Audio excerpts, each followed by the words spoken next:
Welcome back after the break. Eid की खुसूसी नशरियात जारी है। कैपिटल टीवी आपके लिए मुख्तलिफ प्रोग्राम्स लेके आया और हमारे साथ जो शख्सियत मौजूद हैं मुजीबुर रहमान शामी साहब हैं। शामी साहब, ब्रेक पे जाने से पहले हम बात कर रहे थे, एक तो हमने ईद का त्यौहार लोगों ने जाना कि आपने किस तरह सेलिब्रेट करते हैं, फैमिली में कौन कौन है, क्या क्या करता है, फिर उसके बाद आपका एक प्रोफेशनल जो करियर है उस पर हम बात कर रहे थे। और सिलसिला ब्रेक से पहले जो हमारा डिस्कनेक्ट हुआ वो हुआ इस चीज़ पे कि आपने अखबार से जब ट्रांजिशन ली टूवर्ड्स टीवी। मैं दो तीन चीज़ें आपसे जानना चाहता हूँ। एक तो थोड़ा सा हमारे व्यूअर्स को अपने बारे में बताइएगा, जब आपने अखबार से टेलीविज़न में आने का फ़ैसला किया तो जो मुझे याद है उस वक्त बहुत ज़्यादा जो अखबारी लोग थे बहुत ज़्यादा इंकरेज नहीं होते थे टीवी से, या टीवी को थोड़ा सा एबनॉर्मल चीज़ मैंने जो समझा या देखा उस पर 2000-2001 की बात है, तो बहुत ज़्यादा वेलकम नहीं किया गया बहुत सारे सीनियर जर्नलिस्ट की तरफ से। तो आपका इस पर क्या राय थी, एक तो मैं ये जानना चाहता हूँ। दूसरा ये कि अब टीवी के बारे में ये कहा जा रहा है कि ये आउटडेट है, रिडंडेंट हो चुका है और अब यही पैराडाइम शिफ्ट हो रही है टुवर्ड्स सोशल मीडिया। तो आप अखबार, टेलीविज़न और अब आप जो कुछ टीवी पे बोलते हैं और बहुत सारे यूट्यूब चैनल्स पे भी आपका कंटेंट ज़्यादा जाता है, देन ऑन सोशल मीडिया, आप इन ट्रांजिशन ऑफ मीडियम्स को कैसा देखते हैं? देखें, ये जो मैं यानी अपने कॉलेज का ना बेस्ट डिबेटर था। अच्छा। तो मुझे तकरीर का शौक़ था और मैं एक मुकर्रर के तौर पर पहचाना जाता था। कई इंटर कॉलेज डिबेट्स में मैंने ट्रॉफीज़ मैंने जीती। तो उसके बाद मैं यानी अपनी अखबार नवीसी के दौरान भी मुख्तलिफ मज़ाकरों में, जलसों में तकरीरें करता रहा। तो तकरीर जो है उससे भी मेरा रिश्ता पुराना है। अच्छा। तो जब टीवी आया है तो उसने मुझे अपनी तरफ अट्रैक्ट किया। अच्छा। तो मुझे को उसमें अजनबियत का एहसास नहीं हुआ। और पहले तो छोटे मोटे इधर उधर प्रोग्राम होते रहे, लेकिन फिर जब दुनिया न्यूज़ वालों ने इसरार किया तो फिर हमने अपना प्रोग्राम शुरू किया नुक्ता नज़र। और अल्हम्दुलिल्लाह वो एक बहुत अच्छा जा रहा है माशाल्लाह प्रोग्राम आपका। एक प्रोग्राम, संजीदा प्रोग्राम है, हम अपनी बात तहम्मुल से करते हैं। और अब देखिए, अभी प्रिंट मीडिया है, फिर इलेक्ट्रॉनिक मीडिया है, फिर डिजिटल मीडिया है। तो ये तो अब डिजिटल से फैलाव बहुत आ गया है। लेकिन आप देखें टीवी प्रोग्राम भी जो उसमें यूट्यूब पे भी आते हैं, फेसबुक पे भी आते हैं, उसमें कोट होते हैं। और इसी तरीके से जो प्रिंट है वो उसको को सिमटा है कुछ प्रिंट, लेकिन उसकी अहमियत कम नहीं हुई। क्योंकि प्रिंट जो है वो जो आप हर्फ लिख देते हैं ना, वो एक दस्तावेजी शक्ल में हर वक्त आपके सामने मौजूद होता है। करेक्ट। इसी तरह फिर इलेक्ट्रॉनिक मीडिया क्योंकि आप हमारे यहाँ यानी लिटरेसी परसेंटेज जो है वो बहुत ज़्यादा नहीं है, तो उसको जो ये सुनने वालों को अट्रैक्ट करता है, देखने वालों को अट्रैक्ट करता है। फिर अब डिजिटल मीडिया आ गया। देखिए, बात यह है कि आप ये सारे टूल्स हैं आपके, प्रिंट हो, आप कागज़ पर लिख रहे हो या बोल रहे हो, टीवी की स्क्रीन पर हो या डिजिटल मीडिया के ज़रिए एक्सप्रेस कर रहे हो, तो आपकी अपनी अहमियत तो कम नहीं होती। लेकिन सर एक चीज़ है कि डिजिटल के आने से एक आंसर बहुत ज़्यादा अब पाया जाता है, वो ये है कि डिजिटल पे क्रेडिबिलिटी नहीं रही। बहुत सारे लोग जो शायद जर्नलिस्ट नहीं हैं लेकिन उनका राइट है, वो आते हैं और बोलते हैं, तो कहीं ना कहीं क्रेडिबिलिटी की वजह से सोशल मीडिया आउट हो जाएगा। आप क्या इस बारे में राय रखते हैं? देखिए, असल में ये सोशल मीडिया जो है, देखिए ये मैं तो इसको पब्लिक टॉयलेट कहता हूँ। अच्छा। कि इसमें कोई आके रफ़ा हाजत कर जाए, उसको पता नहीं चलता कौन है। अच्छा। आप ये देखिए, जो हमारा प्रिंट है उसमें पब्लिशर एक डिक्लेरेशन लिया जाता है, ऐसे ही है। पब्लिशर का नाम मौजूद है, एडिटर का नाम मौजूद है। जो चीज़ अखबार में छपती है उसके लिए मैं जिम्मेदार हूँ और जवाबदेह हूँ। ऐसे ही है। जो इलेक्ट्रॉनिक मीडिया है उसकी एक मैनेजमेंट मौजूद है, उसका एक पूरा स्ट्रक्चर मौजूद है, कैमरा मौजूद है, नहीं उसको रेगुलेट करने वाला अदारा मौजूद हाँ है। जी, हाँ जी। जो लोग उसको चला रहे हैं वो आपको मालूम है कौन है, वो आपके सामने जवाबदेह हैं। जो सोशल मीडिया है उसमें कौन आदमी कहां से बैठकर क्या बात कर रहा है, उसकी आइडेंटिटी फेक है या असली है, ये आपको पता नहीं चलता। तो बैरून मुल्क बैठकर लोग मुगलजात बक रहे हैं, यहाँ जाली आईडीज के जरिए वो कर रहे हैं। लेकिन सर वो ग्रो तो कर रहा है, फिर उसकी क्या नहीं देखिए, ग्रोथ तो इसलिए कर रहा है कि आप उस पे ऊपर कोई कदगन नहीं है, होनी चाहिए कदम। होनी चाहिए, जो कंटेंट है कोई ऐसा तरीका होना चाहिए कि आप डेफेमेशन लॉज उसके ऊपर भी लगे। लेकिन अब ये बड़ी पेचीदा सूरत हाल है ना। एक आदमी अगर अमेरिका से बैठ के, लंदन से बैठ के वो आपको ये अपने प्रोग्राम कर रहा है, यूट्यूब के जरिए से आ रहा है, तो आप उसका क्या करेंगे? अच्छा सर, और यहां भी गैर जिम्मेदारी है, जो बात मर्जी कह दें मुंह उठा के, जिसको मर्जी गाली दे दें, तो ये तो फैलाव कोई ना हुआ। लेकिन लोग सर ये कहते हैं कि सोशल मीडिया ज़ाहिर है पाकिस्तान में तो आया नहीं, पूरी दुनिया में आया है, और सोशल मीडिया के आ जाने से लोगों के पास एम्पावरमेंट टू टॉक और टू टेल देयर नैरेटिव बहुत ज़बरदस्त किस्म की आ गई है, जिस वजह से दुनिया भर में समेत पाकिस्तान के जितने सियासतदान हैं उनके गिर्द थोड़ा सा घेरा तंग हुआ है। यानी कहीं वो जाते हैं, आते हैं, मिलते हैं, कोई फैसले लेते हैं, कुछ भी करते हैं, they have to be very watchful. So in this term क्या ये बेहतर नहीं हुआ कि सोशल मीडिया में एम्पावरमेंट तो मिली है, लेकिन ऑन द अदर साइड जो सियासतदान है उनको पता लगा कि यार there is no absolute power that we have, कोई डिवाइन पावर नहीं है हमारे पास, we have to perform in our limits, and if we don't perform then there is a question. तो सियासतदान वाले आंसर के ऊपर सोशल मीडिया के एम्पावरमेंट से कोई आप कोरिलेट करते हैं चीज़ों को? एक हद तक ये बात दुरुस्त है, लेकिन अगर आप झूठ फैलाते रहेंगे, मुगलजात पकते रहेंगे, और कोई चीज़ें ऐसी होंगी जिनकी तस्दीक नहीं होगी और वो साबित नहीं हो सकेंगी, तो फिर आपकी बात का असर कम होता जाएगा। तो मैं देख रहा हूँ कि जो सोशल मीडिया जो है उस पर जो बातें आ रही हैं, वो लोग तफन्नुन तबा के लिए उसको ज़्यादा पढ़ते हैं, सुनते हैं, इनके असरात कम हो रहे हैं। यानी वो, क्योंकि अगर उसमें जो झूठ की आमेजिश है उसने उसकी क्रेडिबिलिटी को सख्त मुतासर कर दिया। और जो पूरी दुनिया में देखिए, जिन मुल्कों में जुडिशल सिस्टम और एडमिनिस्ट्रेटिव सिस्टम बेहतर है, वहाँ उस तरीक़े से बेलगामी नहीं है। लेकिन हमारे जैसे मुल्कों में जहाँ ट्रैफिक रूल्स भी आप मुनाफिज नहीं कर सकते, सड़क के ऊपर 4-4 बंदे बैठ के मोटरसाइकिल चलाते हैं, वहाँ आप यानी मीडिया के ऊपर क्या अपन डिसिप्लिन लाएंगे? तो यहाँ का सोशल मीडिया जो है वो एक ऐसा एक दहशत गर्द हो चुका है ना कि आप जिसको चाहें आप निशाना बना दें। देखिए, किसी की इज्जत को निशाना बनाना ऐसा ही है जैसे उसकी शख्सियत को निशाना बनाना। शोहरत को कत्ल करना भी वैसा ही है जैसे इंसान को कत्ल करना। इसलिए मैं समझता हूं कि कोई ऐसा तरीका जरूर वजह होना चाहिए जहां से आप कोई डिसिप्लिन ला सकें और सच और झूठ जो है उसको अलग अलग कर सकें। अच्छा, ये डिजिटल कंटेंट जो क्रिएट होता है, इस पे जो आपका नैरेटिव है, ये सिर्फ न्यूज़ से रिलेटेड है या ये एंटरटेनमेंट या इंफोटेनमेंट? हर चीज़ में, हर चीज़ में, हर चीज़ में। आप देखें ना, आपको कोई आदमी है, यानी कंटेंट किसने फेंका है ये पता ही नहीं। यानी आप कंटेंट क्रिएशन के आप खिलाफ नहीं है, आप जिम्मेदार कंटेंट क्रिएशन। यहाँ प्रिंट में, इलेक्ट्रॉनिक में आपको पता है जो कंटेंट क्रिएट कर रहा है, जो मैसेंजर है, उसका पता है। लेकिन आपका जो डिजिटल का प्लेटफॉर्म है उसको बहुत सारे लोग एज ए रोल मॉडल भी कंसिडर करते हैं और बड़े इंस्पायर भी होते हैं, और वो कहते हैं कि जी बड़ा ज़बरदस्त और नहीं, वो जो हमारा डिजिटल है, वो देखिए ना, डेली पाकिस्तान का वो सबसे बड़ा हमारा पोर्टल है न्यूज़ उसके अंदर। करेक्ट। लेकिन उसमें जो कंटेंट आ रहा है ना, हम उसकी जिम्मेदारी ले रहे हैं ना, हमारे ठप्पे से आ रहा है। ऐसा तो नहीं है कि मतलब हमको हवा में तीर तो नहीं चला रहे। तो जो लोग जो जिम्मेदारी लेके अपनी बात कहते हैं उनको भी जवाब दे तो होना चाहिए ना।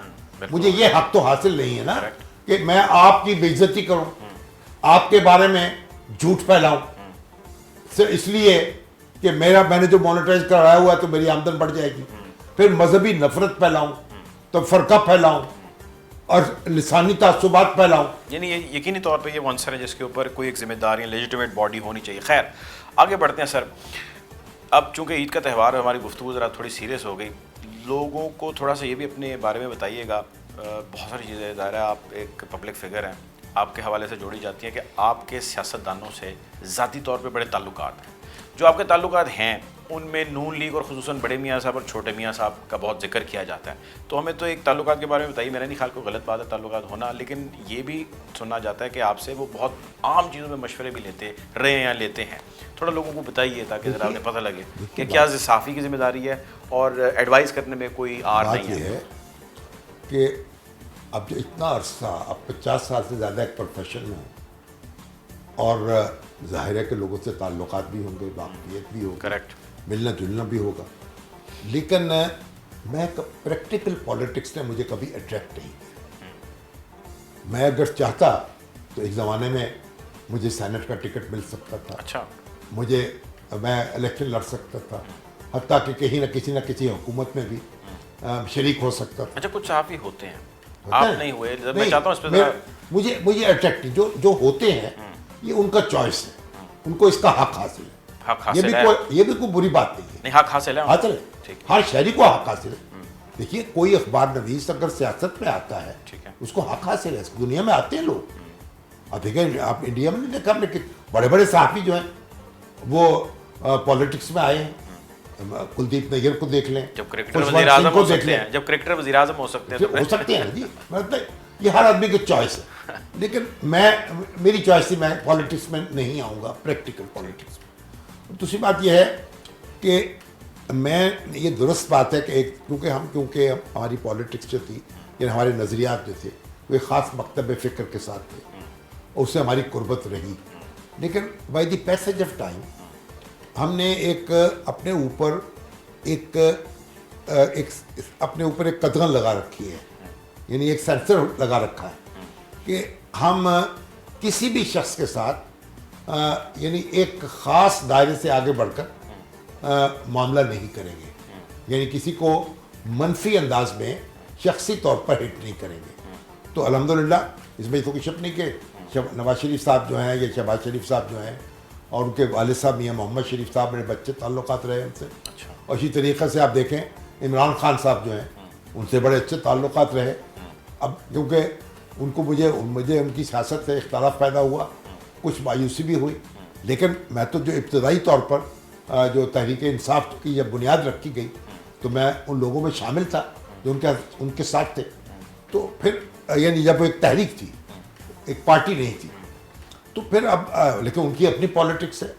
और इसी तरीके से अब पीपल्स पार्टी है, उसमें असम जरदारी साहब है, बिलावल भुट्टो जरदारी, तो कोई भी है, जमात इस्लामी है, सराजुल हक साहब। अब आपका काम है हर शख्स से इख्तलाफ करें तमीज़ के दायरे।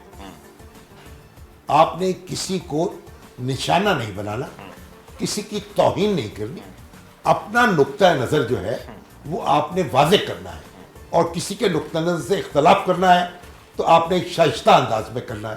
तो ये हमारी अपनी रविश है, और उसके मुताबिक हम काम कर रहे हैं। तो हमारे ताल्लुकात जो हैं कम ख़राब होते हैं लोगों से। अब इमरान खान साहब वज़ीर आज़म रहे, कुछ नाराज़ भी हो जाते थे, फिर मुलाकात भी हो जाती थी। तो बात यह है कि हमारा कोई ऐसा नहीं है, कोई मुस्तकिल दोस्त और मुस्तकिल दुश्मन नहीं है। ठीक है। अच्छा सर, आखिरी सवाल फिर अब आपसे हम इजाज़त चाहेंगे। जहाँ पे हमने सियासतदानों की बात की और आपने ये जिक्र किया कि पाकिस्तान की सियासत में जिस किस्म के मामलात हैं, उन्हीं मामलात के अंदर एक मामला मौरूसियत का भी है, मौरूसी सियासत का भी है। इससे पाकिस्तानी क्यों नहीं बाहर निकल पाते? देखिए, जब प्रोसेस चलेगा ना तो बाहर निकल आएंगे इससे। अब ये हमारे जो तरक्की पजीर ममालिक हैं, उनके मसाइल हैं। देखिए, इंडिया जो हमारे, आप देखें, हमसाया है, उसमें जो उसके अंदर जमहूरियत की जड़ें बहुत गहरी हैं। एक बड़ा, आप देखिए, वो कांग्रेस जो है उसकी अपनी एक बहुत बड़ी तारीख है, लंबी। उसके बावजूद वहाँ एक गांधी ख़ानदान और नेहरू ख़ानदान वो गांधी से तो निस्बत हो गई, वो पॉलिटिक्स में है, कांग्रेस की लीडरशिप उनके पास है। By the passage of time आपने देखा कि दूसरी पार्टी के इमर्ज करके आई, जो मौरूसी पार्टी नहीं है, बीजेपी जो है। तो इसी तरीके से बांग्लादेश में देखें आप, तो ये हसीना वाजिद जो हैं वो अगरचे मौजूद हैं, लेकिन हसीना खालिद जो हैं वो हसीना नहीं, क्या नाम है, खालदा ज़िया जो हैं वो अब मंजर पे नहीं रही थी, उस तरीके से उनको सेटबैक हो गया। तो पाकिस्तान में भी आप देखें कि जब इब्तदा थी हमारी, ये मार्शल लॉ से पहले हमारे यहाँ मारूसी सियासत नहीं थी। जब मार्शल लॉज आए हैं, फिर पॉलिटिक्स जो है उसमें रेजिस्टेंस करनी पड़ी है, तो फिर फैमिलीज जो हैं जंप कर गए। वो आ गई, उनके वो उस तरह से लोगों का मर्जा हो गई। अभी आप देखें, मतलब पीपल्स पार्टी है, उसकी लीडरशिप तो मारूसी है, एक लिहाज से कह सकते हैं, लेकिन उसमें उसके जो वजीर आजम बने हैं पीपल्स पार्टी में, यूसुफ रज़ा गिलानी वजीर आजम बने, राजा परवेज अशरफ बने। अब जो पीपल्स पार्टी जो सिंध के वज़ीर आला हैं, उनमें से कोई भी भुट्टो खानदान का रुकन नहीं रहा। इसी तरीके से इधर भी नून लीग में थोड़ा नून लीग जो है कम एलिमेंट है उनमें। उसमें भी एक प्रोसेस चलेगा। तो आप भी उसमें शाहिद खान अब्बासी साहब वज़ीर आज़म बने, तो ये एक हमें जोर प्रोसेस पे देना चाहिए। फिर लोगों की चॉइस है, अगर लोग एक चूज करते हैं तो फिर ज़्यादा परेशानी की जरूरत नहीं होनी चाहिए। ठीक है, बहुत शुक्रिया जी आपका सर, हमने बहुत वक्त लिया। हम आपको एक मरतबा फिर ईद की जो है बहुत मुबारकबाद देंगे और उम्मीद करते हैं कि आप यूं ही जो है वो अपने फैमिली के साथ, बच्चों के साथ, ग्रैंड चिल्ड्रन के साथ जो है वो ईद मनाते रहें। बहरहाल नाज़रीन, आपका भी बहुत शुक्रिया। हम उम्मीद करते हैं कि आपने प्रोग्राम एंजॉय किया होगा। आपके साथ ये सिलसिला यूं ही जारी रहेगा। आपके साथ मज़ीद भी ऐसी शख्सियात की मुलाकात भी करवाते रहेंगे और इंशाल्लाह आपको अपडेट रखेंगे। अपना ख्याल रखें, दुआओं में याद रखें। अल्लाह हाफ़िज़।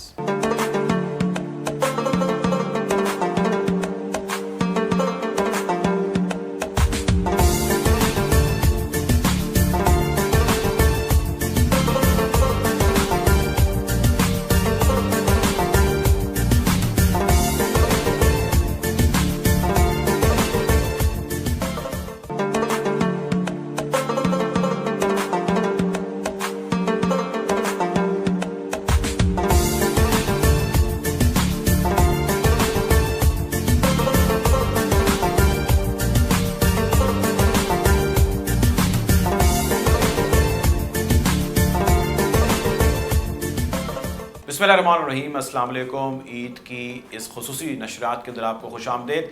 इस ईद के त्यौहार के ऊपर हम आपके लिए, कैपिटल टीवी आपके लिए मुख्तलिफ प्रोग्राम्स लेके आ रहा है, जिसमें मुख्तलिफ शख्सियात और मुख्तलिफ डिपार्टमेंट्स, मुख्तलिफ लोगों से आपकी मुलाकात करवाई जा रही है और कोशिश कर रहे हैं कि ऐसे उनकी ज़ात से जुड़े या उनके महकमों से जुड़े ऐसे अंसर सामने लाए जाएँ जो आपके सामने पहले नहीं आए, और ये थोड़ा सा हाईलाइट करें इस चीज़ को कि ईद के या इससे मिलते जुलते त्यौहार को किस तरह मनाते हैं।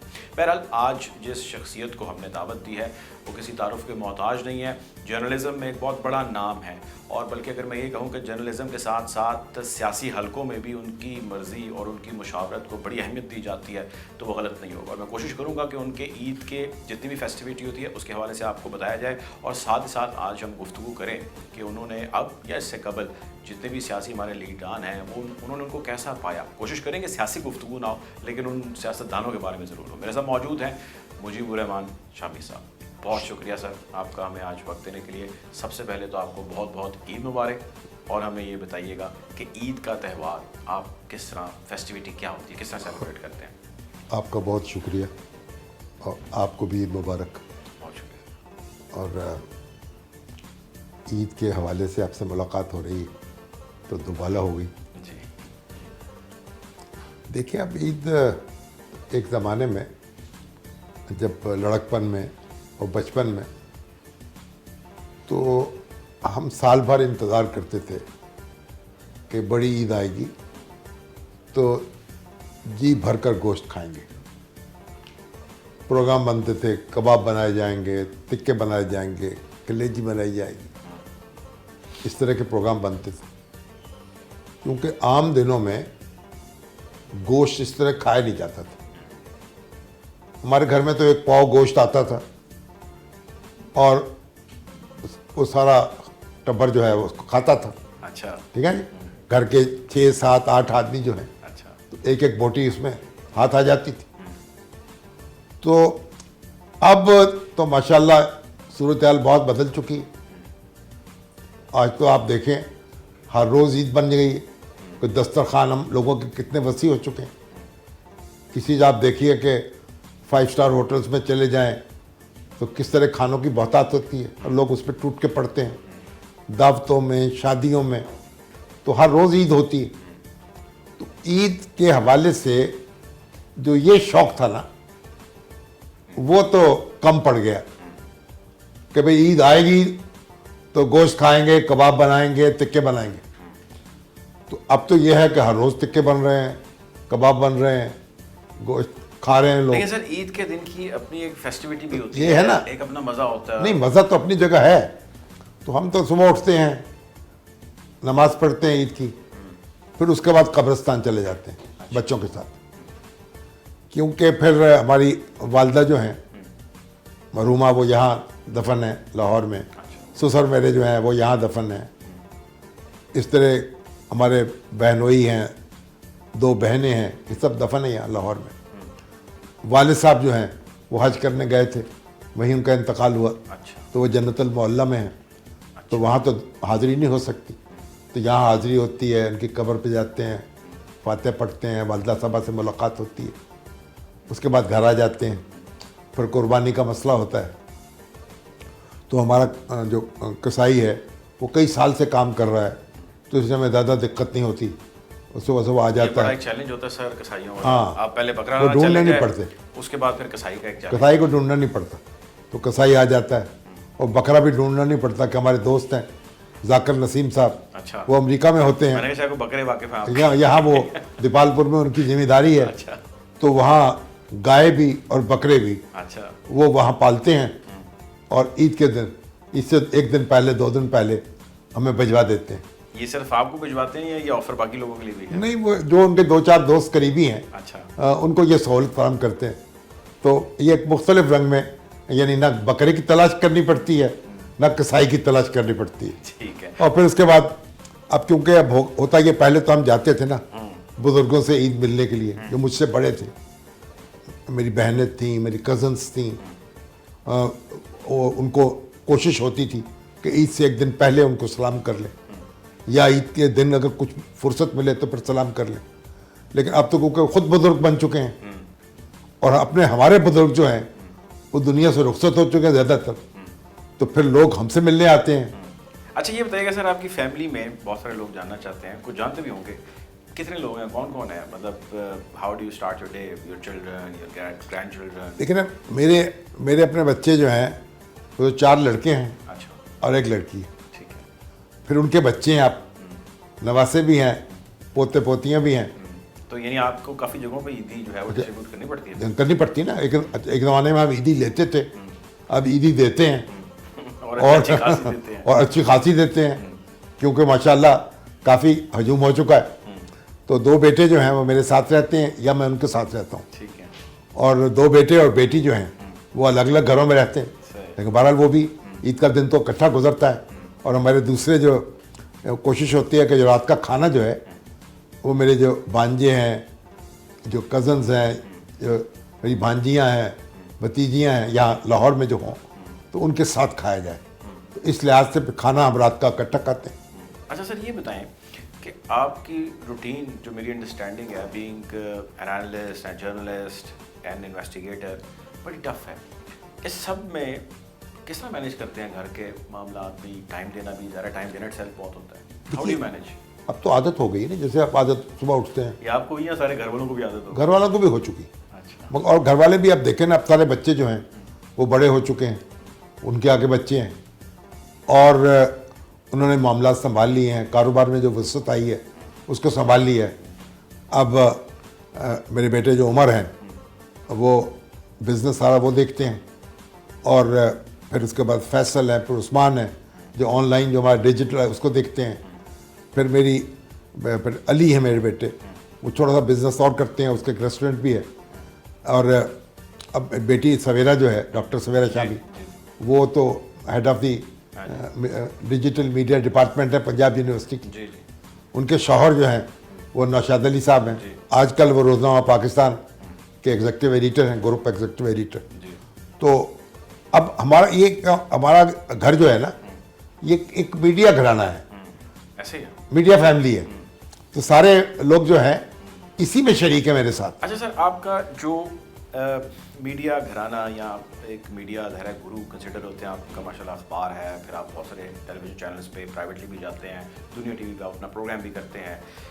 लोगों को थोड़ा सा बताइएगा, how do you reached here? क्योंकि बहुत सारे लोगों के जहनों में कुछ कन्फ्यूजन्स, कुछ अंडरस्टैंडिंग या मिसअंडरस्टैंडिंग ये हैं कि आप यहाँ तक जब पहुँचे तो उस पहुँचने में जो एक कही जाती है statement, behind every fortune there is a crime.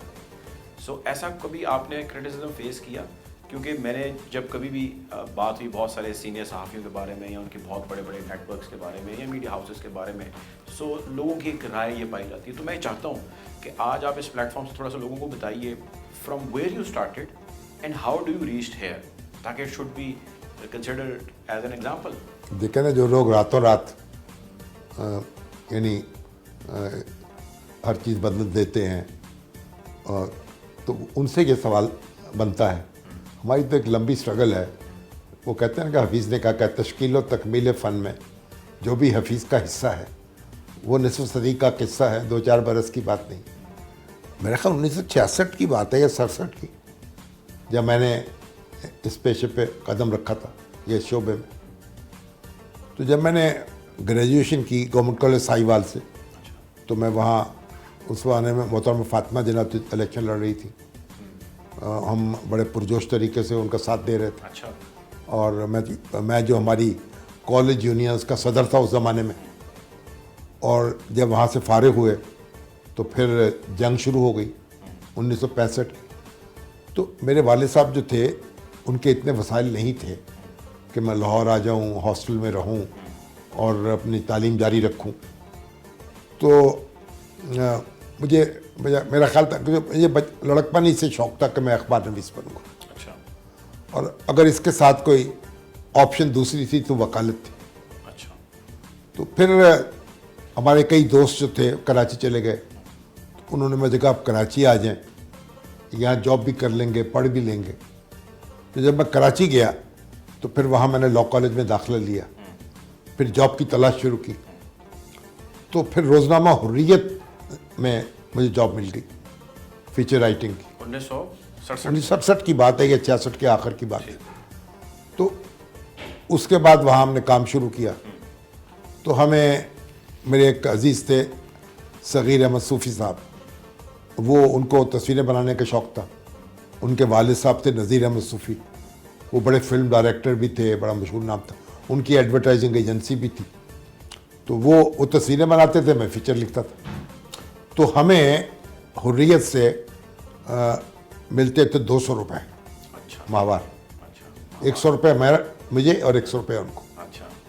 तो इस तरह से हमने अपने सफ़र का आगाज़ किया। तो कुछ अर्सा गुज़रा तो उस वक़्त हुर्रियत के हालात बड़े ख़राब थे माली तौर पर। तो उनके मैगज़ीन एडिटर थे हमारे AR मुमताज़ साहब। उन्होंने मुझे कहा यार अब किसी दूसरे अदारे में किस्मत आजमाई करें। तो अखबार जहाँ नया नया निकला था, जंग का उसकी बड़ी धूम थी। तो फिर जंग के दरवाज़े पे हमने दस्तक दी और बिल आखिर वो दरवाज़ा खुल गया। तो मैं रोज़नामा जंग में चला गया। अच्छा। कुछ दिन जंग में रहा, उसके बाद अखबार जहाँ में चला गया। ठीक। और ये वो ज़माना है जब मुल्क में ज़ुल्फ़िकार भुट्टो साहब की सियासत का आगाज़ था, 70s का। जब अब से लेट 60s। ठीक। तो अब वो इस्लाम और सोशलिज़म की जंग ज़ोरों पे थी। तो मैंने उसमें फिर इंटरव्यूज़ शुरू किए मुख्तलिफ़ उलमा के, मौलाना मौदूदी के और मौलाना मुफ्ती मोहम्मद शफ़ी के और मौलाना बन्नौरी के और दूसरे। तो वहाँ एहतिशामुल हक थानवी साहब के। तो उनकी बड़ी धूम मची और मेरी बड़ी शोहरत हो गई इससे। अच्छा। और तो फिर वहाँ से जब हफ्ते ज़िंदगी का आगाज़ यहाँ से हुआ उर्दू राइज पब्लिकेशंस वाले, तो उन्होंने मुझे ऑफ़र किया कि आप यहाँ आ जाएं एडिटर इंचार्ज के तौर पर। ठीक। तो फिर मैं कराची से लाहौर आ गया और वो फिर एक नए सफ़र का आगाज़ हुआ। और इसी दौरान में हालात बहुत तब्दील हुए। पाकिस्तान दो लख्त हो गया, मशरक़ी पाकिस्तान बन गया, मशरक़ी पाकिस्तान बांग्लादेश बन गया और यहाँ पीपल्स पार्टी की हुकूमत कायम हो गई। तो हम ज़ुल्फ़िकार भुट्टो साहब की सियासत से इख्तलाफ करते थे और वो हमारे दरपे हो गए। तो फिर 1972 में हमें गिरफ़्तार कर लिया गया। अच्छा। और आपकी सहाफ़त की बेस पे? हाँ जी, जो आप काम करते मैं हफ्ते ज़िंदगी का एडिटर था उसमें। ठीक। और अल्ताफ़ हसन कुरैशी साहब उर्दू डाइजेस्ट के एडिटर थे। और डॉक्टर एजाज़ कुरैशी साहब इंतज़ामी सरबराह थे उस अदारे के।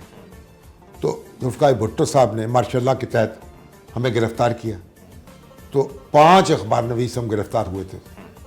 उनमें एक तो पंजाब पंच के एडिटर थे हुसैन नकी साहब, ठीक, उसके पब्लिशर थे मुज़फ़्फ़र कादर साहब, और 3 हम थे, डॉक्टर एजाज़ कुरैशी साहब, अल्ताफ़ कुरैशी साहब और मैं। और आप?